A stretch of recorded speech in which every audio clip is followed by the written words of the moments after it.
Hello, listeners. I'm Madhura Nejjur, Assistant Vice President, Research and Outreach at ICRA Limited. And through this podcast, I'll be sharing our views on recent production linked incentives, that is, PLI disbursements, and ICRA's views on Balance CAPEX deployment. As part of ICRA's cross sectoral trends and outlook coverage, ICRA covers updates on PLI development in its PLI series. This is the fourth report in this series. In June 2023, the government released the first tranche of disbursement under the PLI scheme for FY 2023. 8 sectors out of the total 14 sectors have received the disbursement under PLI. However, major sectors with 60% of the outlay are still at the initial stages of production. Out of the total expected capex of Rs 4 trillion to be incurred by corporates under the PLI scheme, Rs 0.6 trillion has been invested as of March 2023.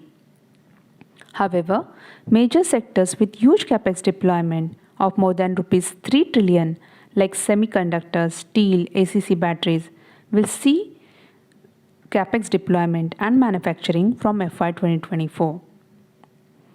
Of the expected incremental sales or production through the PLI scheme of Rs 35 to 40 trillion, the current capex deployment has resulted in incremental sales of around Rs 6.75 trillion, which is approximately 15 to 20% of the total incremental sales or production from PLI scheme.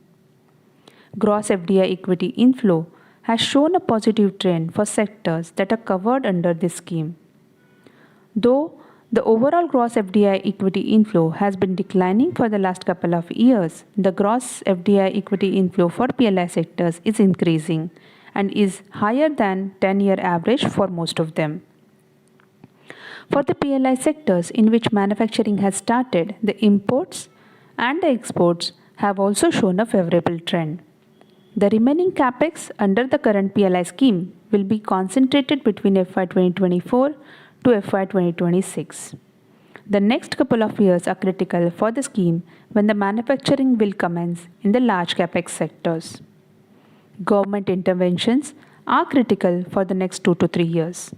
A quick policy response might be needed in cases where low traction is witnessed, or the pickup is not as expected, or the PLI disbursements are low, or a relaxation of performance threshold is required.